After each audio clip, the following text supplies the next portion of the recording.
കടന്നു വന്ന് തന്റെ ശരീരത്തിലെ രക്തം മുഴുവൻ വാർന്ന് ലോകത്തെ രക്ഷിച്ചിട്ടുണ്ടെങ്കിൽ നാനാജാതി മതസ്ഥരായ മനുഷ്യർക്ക് അതുവഴി ഒരു രക്ഷ ഉണ്ട് എന്ന് ഉള്ള ഒരു ബോധ്യമാണ് പ്രിയപ്പെട്ടവരെ സുവിശേഷം. അതൊരു പാർട്ടിയുടെയോ മതത്തിന്റെയോ അതിൽ വൃത്തത്തിൽ നിന്ന് ചിന്തിച്ചാൽ അതൊരു കുറ്റകരമായ ഇതായിട്ട് തോന്നും.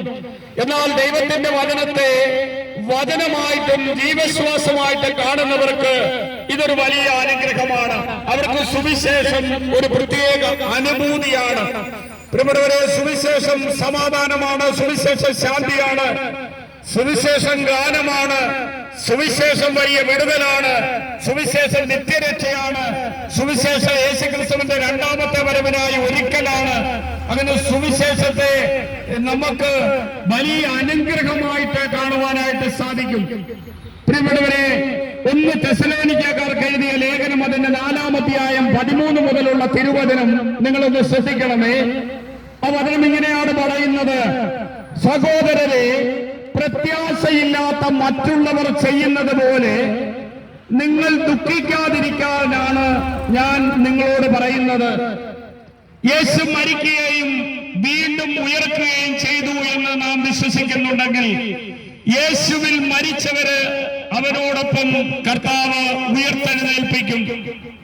കർത്താവിന്റെ വചനത്തെ ആസ്പദമാക്കി ഞാൻ പറയുകയാണ്, കർത്താവിന്റെ പ്രത്യാഗമനത്തില് നമ്മൾ ജീവിച്ചിരിക്കുന്നവർ മരിച്ചവർക്ക് മുന്നിലാവുകയില്ലെന്ന് കർത്താവിന്റെ വചനത്തെ പ്രതി ഞാൻ നിങ്ങളോട് പറയുന്നു. അവസാന കാഹളം മുഴങ്ങുകയും ദൈവത്തിന്റെ അധികാര ശബ്ദം പുറപ്പെടുവിക്കുകയും പ്രധാന ദൂതന്റെ ശബ്ദം ഉയരുകയും ചെയ്യുമ്പോൾ കർത്താവ് സ്വർഗത്തിൽ നിന്ന് ഭൂമിയിലേക്ക് ഇറങ്ങി വരും. കർത്താവിൽ നിദ്ര പ്രാപിച്ചവർ പൊടിയിൽ നിന്ന് ഉയർത്തെഴുന്നേൽക്കും. നമ്മൾ ജീവിച്ചിരിക്കുന്നവർ കർത്താവിനെ എതിരേൽക്കുവാനായിട്ട് വാനമേഘങ്ങളിൽ സമ്മേളിക്കപ്പെടും. പ്രിയപ്പെട്ടവരെ, ഈ ഒരു വചനം സത്യമാണ്, സത്യമാണ്, സത്യമാണ്. കർത്താവിൽ നിദ്ര പ്രാപിച്ചവരെല്ലാം ഉദ്ധിതരാകുമെന്ന് വചനം വളരെ വ്യക്തമായിട്ട് പറയുകയാണ്.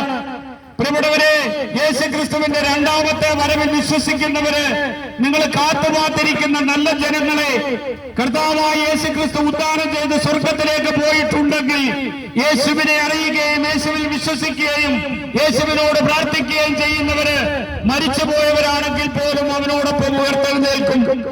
നമ്മൾ ജീവിച്ചിരിക്കുന്ന കാലഘട്ടത്തിൽ കർത്താവ് കടന്നു വരികയാണെങ്കിൽ അവനെ എതിരേൽക്കുവാനായിട്ട് വാനമേഘങ്ങളിൽ അവർ പ്രത്യക്ഷപ്പെടും. ഇതാണ് പ്രിയപ്പെട്ടവരെ ദൈവവചനത്തിന്റെ കാതല്, അതിന്റെ അർത്ഥസമ്പുഷ്ടത. അപ്പൊ മനുഷ്യന് ഒന്ന് ഒരുങ്ങിയിരിക്കേണ്ട ആവശ്യകത മനുഷ്യന്റെ ജീവിതത്തിലുണ്ട്. പ്രിയപ്പെട്ടവരെ, 1 തെസ്സലോനിക്ക 5-ാം അധ്യായം 1-ാം തിരുവചനം പറയുകയാണ്: പ്രിയപ്പെട്ടവരെ, സമാധാനവും ഭദ്രതയും എന്ന് നിങ്ങൾ പറഞ്ഞുകൊണ്ടിരിക്കെ തന്നെ ഗർഭിണികൾക്ക് പ്രസവവേദന ഉണ്ടാകുന്നത് പോലെ കർത്താവിന്റെ ദിനം കടന്നു വരുമെന്ന് പറയുന്നു. രാത്രിയിൽ കള്ളം തരുന്നത് പോലെ കടന്നു വരും. പ്രിയപ്പെട്ടവരെ, ഈ അവസാന മണിക്കൂറിലാണ് എല്ലാ മനുഷ്യനും ദൈവത്തിലേക്ക് അടുത്തു വരേണ്ട ഒരു കാലഘട്ടത്തിലേക്ക് നിൽക്കുന്നു.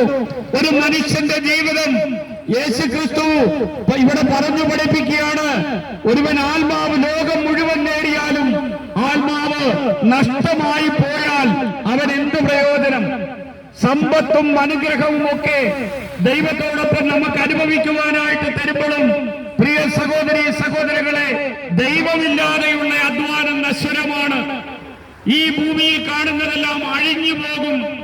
എന്നാൽ ദൈവം നമുക്ക് വേണ്ടി, ദൈവത്തിന്റെ ഭക്തർക്ക് വേണ്ടി, വിശുദ്ധ ജനത്തിനു വേണ്ടി ഒരുക്കിയ ഒരു ലോകത്തിലേക്ക് എന്റെ ആത്മാവ് കടന്നു പോകും. കൂടുവിട്ട് കൂടുമാറുന്ന ഒരവസ്ഥ എന്റെ ജീവിതത്തിൽ ഉണ്ടാകും.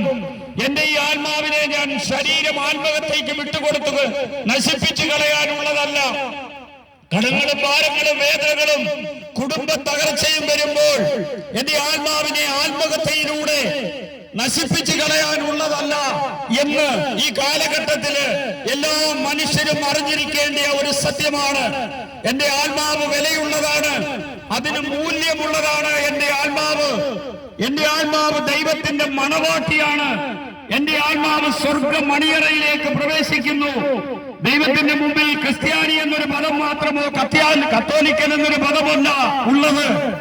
ലോകത്തിലെ നാനാജാതി മതസ്ഥനും സകല മനുഷ്യരും അടങ്ങുന്ന ഒരു വലിയ ഒരു സഭയാണ് കർത്താവിന്റെ സഭ. യേശുവിനെ അറിയുകയും യേശുവിനെ ഉൾക്കൊള്ളുകയും യേശു കർത്താവാണെന്ന് ഹൃദയത്തിൽ വിശ്വസിക്കുകയും അതരത്തിൽ ഏറ്റുപറയുകയും ചെയ്യുന്നവനെ ദൈവം ഒരു നാൾ തന്റെ നീതി രാജ്യത്തിലേക്ക്, നിത്യരാജ്യത്തിലേക്ക് അവനെ കൂട്ടിക്കൊണ്ടുപോകും. ഇതിനാണ് പ്രിയപ്പെട്ടവരെ കർത്താവായ യേശു ക്രിസ്തു ഈ ഭൂമിയിലേക്ക് കടന്നു വന്നത്. അതുകൊണ്ടാണ് തെസ്സലോനിക്കക്കാർക്ക് എഴുതിയ ലേഖനം അതിന്റെ 1-ാം അധ്യായം പറയുക, 5-ാം അധ്യായം 1, 2, 3 തിരുവചനം പറയുകയാണ്, പ്രിയപ്പെട്ടവരെ നിങ്ങൾ ഒരുങ്ങി സമചിത്തതയോടെ ആയിരിക്കുവീൻ. ഹല്ലേലൂയ. രാത്രിയിൽ കള്ളൻ വരുന്നത് പോലെ കർത്താവിന്റെ ദിനം കടന്നു വരുമെന്ന് നിങ്ങൾ മനസ്സിലാക്കുക. സമാധാനവും ഭദ്രതയുമെന്ന് നിങ്ങൾ പറഞ്ഞുകൊണ്ടിരിക്കെ തന്നെ ഗർഭിണിക്ക് പ്രസവവേദന ഉണ്ടാകുന്നത് പോലെ കർത്താവിന്റെ ദിനം കടന്നു വരുമെന്ന് നിങ്ങൾ മനസ്സിലാക്കാനായിട്ടാണ് പ്രിയപ്പെട്ടവരെ പറയുന്നത്. ഇതാണ് സുവിശേഷത്തിന്റെ പ്രസക്തി. അപ്പോൾ പ്രിയപ്പെട്ടവരെ, നമ്മുടെയൊക്കെ ജീവിതത്തില് മനുഷ്യന് ഒരു ഒരുക്കം വലിയ ആവശ്യമാണ്. സുഖലോലുപത, മദ്യാസക്തി, ജീവിത വ്യഗ്രതയിൽ നിന്ന് മനുഷ്യൻ ഒഴിഞ്ഞു നടക്കണം. ദൈവത്തോടൊപ്പം ഉണരുകയും ദൈവത്തോടൊപ്പം ജീവിക്കുകയും ദൈവത്തോടൊപ്പം ഭക്ഷണം കഴിക്കുകയും ദൈവത്തോടൊപ്പം അധ്വാനിക്കുകയും ചെയ്യുന്ന ഒരു കാലഘട്ടം മനുഷ്യന് ഉണ്ടായിരുന്നു പണ്ട്. എവിടെയൊക്കെയോ ഇത് നഷ്ടപ്പെട്ടു പോയപ്പോൾ നമ്മൾ ഒരുപാട് തകർച്ചകളിലൂടെ കടന്നുപോയി. പ്രിയപ്പെട്ടവരെ, ബൈബിൾ പറയുന്ന ഒരു ഉറപ്പുണ്ട്, കർത്താവിൽ ആശ്രയിച്ചിട്ട് ആരാണ് ഭക്താശനായി പോയത്? കർത്താവിൽ ആശ്രയിച്ച ഒരു ഭക്തൻ പോലും പ്രിയപ്പെട്ടവരെ ഭക്താശനായി പോയിട്ടില്ല. ഞങ്ങളൊക്കെ ഈ തെരുവിൽ നിന്ന് ഇതുപോലെ പച്ചയ്ക്ക് സുവിശേഷം പ്രസംഗിക്കുന്നുണ്ടെങ്കിൽ ഞങ്ങളൊക്കെയും വേദനയും ദുരിതയിലും കഷ്ടപ്പെടിയിലും ഒറ്റപ്പെടിയിലും ഒക്കെ കടന്നുപോയ വ്യക്തികൾ തന്നെയാണ്. പക്ഷേ അതിനൊരു പ്രത്യേകതയുണ്ട്. ഞങ്ങളുടെയൊക്കെ ജീവിതത്തിൽ കഷ്ടപ്പാടും ഒറ്റപ്പെടിയിലും വേദനയും തകർച്ചയും ഉണ്ടായപ്പോൾ ഞങ്ങൾ പിടിച്ച കരം യേശുവിന്റെ കരമാ.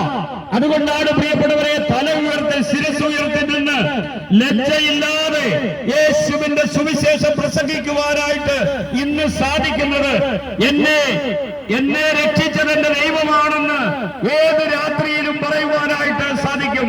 പ്രിയപ്പെട്ടവരെ, വിശുദ്ധ മത്തായിയുടെ സുവിശേഷം അതിന്റെ 25-ാം അധ്യായത്തില് സ്വർഗരാജ്യം മണവാളനെ എതിരേൽക്കാനായിട്ട് പുറപ്പെട്ട 10 കന്യകമാർക്ക് സമമെന്ന് പറയുന്നു. അതിൽ 5 പേര് ബുദ്ധിയുള്ളവരും 5 പേര് ബുദ്ധിശൂന്യകളുമാകുന്നു. ബുദ്ധിയുള്ളവര് വിളക്കിനോടൊപ്പം എണ്ണയെടുത്തു, ബുദ്ധിശൂന്യകളാകട്ടെ വിളക്കിനോടൊപ്പം എണ്ണയെടുത്തില്ല. മണവാളൻ വരാൻ വൈതു, അവരെല്ലാം കിടന്നുറങ്ങി. പെട്ടെന്ന് രാത്രിയിൽ ഒരു അശരീരി ഉണ്ടായി. മണവാളൻ വന്നു, മണവാളനെ എതിരേൽക്കുവിൻ. കന്യകമാരെല്ലാവരും ചാടി എഴുന്നേറ്റു, വിളക്ക് തെളിച്ചു. പക്ഷെ ഒരു കുഴപ്പം സംഭവിച്ചു. വിളക്കിൽ എണ്ണ ഒഴിക്കാത്ത 5 ബുദ്ധിശൂന്യകളായ കന്യകമാരുടെ വിളക്ക് അണഞ്ഞുപോയി. ആ ബുദ്ധിശൂന്യകളായ കന്യകള് ബുദ്ധിയുള്ളവരോട് പറഞ്ഞു, ഞങ്ങളുടെ വിളക്ക് അണഞ്ഞു പോകുന്നതിനാല് നിങ്ങളുടെ എണ്ണയിൽ കുറെ ഞങ്ങൾക്ക് തരിക. അവര് പറഞ്ഞു, ഞങ്ങൾക്കും നിങ്ങൾക്കും മതിയാകാതെ വരുന്നതിനാൽ നിങ്ങൾ ചന്തയിൽ പോയി വാങ്ങിക്കൊള്ളുവിൻ. അവർ എണ്ണ മേടിക്കാൻ പോയപ്പോൾ മണവാളൻ വന്നു. മണവാളനെ 5 ബുദ്ധിയുള്ള കന്യകളെതിരേറ്റു. അവര് മണിയറ പ്രവേശനം നടത്തി. ഈ എണ്ണ മേടിക്കാൻ പോയവർ എണ്ണ ഒഴിച്ചു, വിളക്ക് തെളിച്ച് തിരിച്ചു വന്ന് മണിയറയുടെ വാതിലിൽ മുട്ടിയപ്പോൾ സംഭവിച്ച എന്താണ്? ഞാൻ നിങ്ങളെ അറിയുന്നില്ല. ഹല്ലേലൂയ. യേശുവേ നന്ദി, യേശുവേ സ്തുതി, യേശുവിന് മഹത്വമുണ്ടാകട്ടെ. ഹല്ലേലൂയ. പ്രിയപ്പെട്ടവരെ, എപ്പോഴും മനുഷ്യന്റെ ജീവിതത്തിൽ ഒരു ഒരുക്കം ആവശ്യമാണ്. പാപബോധം മനുഷ്യന് ആവശ്യമാണ്. പാപമാണ് നിറഞ്ഞിട്ട് പാപം ചെയ്യരുത്. സത്യദൈവത്തെ തിരിച്ചറിഞ്ഞ് പ്രിയപ്പെട്ടവരെ, 33 കോടി ദേവകളും അതിന്റെ ആചാരങ്ങളും ഒക്കെ ഉണ്ടെങ്കിലും ഒരു മനുഷ്യൻ മരിച്ചു പോയാൽ അവന്റെ ആത്മാവിനെ നിത്യജീവിതത്തിലേക്ക് കൂട്ടിക്കൊണ്ടു പോകുവാനായിട്ട് ഒരേ ഒരു ദൈവത്തിന് മാത്രമേ സാധിക്കത്തുള്ളൂ. ആ ദൈവം സമഗ്ര വിമോചകന. ആ ദൈവം ആകാശവും ഭൂമിയും സൃഷ്ടിച്ച ദൈവമാ. ആ ദൈവമാണ് ഈ ഭൂമിയിലേക്ക് ഇറങ്ങി വന്നത്. ദൈവം തന്റെ ഏകജാതനെ നൽകുവാൻ തക്കവണ്ണം ദൈവം ലോകത്തെ അത്രമാത്രം സ്നേഹിച്ചു. ഇതാണ് പ്രിയപ്പെട്ടവരെ യേശുവിന്റെ മിശിഹ ചരിത്രം. 15 വയസ്സിൽ താഴെയുള്ള ഒരു പെൺകുട്ടിയിലൂടെ ദൈവത്തിന്റെ ശക്തിയാൽ ലോകത്തിൽ നടന്ന ആദ്യത്തെ കന്യാജനനം നിങ്ങൾ കണ്ടതാണ്. ചരിത്രത്തെ പോലും BC-യിൽ നിന്ന് AD-യിലേക്ക് കൊണ്ടുവന്ന് ക്രിസ്തു വർഷമായി അത് മാറുന്നത് നിങ്ങളെല്ലാം കണ്ടതാണ്. ലോകത്തിന്റെ ചരിത്രത്തിൽ ശത്രുക്കളെ സ്നേഹിക്കാൻ പഠിപ്പിച്ച ഒരു ഗുരുവിനെ നിങ്ങൾ കണ്ടതാണ്. ഒരു കവണ തടിക്കുന്നവന് മറുകവണ കാണിച്ചു കൊടുക്കാൻ പറഞ്ഞ ഒരു ഗുരുവിനെ നിങ്ങൾ കണ്ടതാണ്. ഇനി ശിഷ്യന്മാരുടെ പാദങ്ങൾ കഴുകി ചുംബിച്ച ഒരു ഗുരുവുണ്ടായിരുന്നു ഇവിടെ.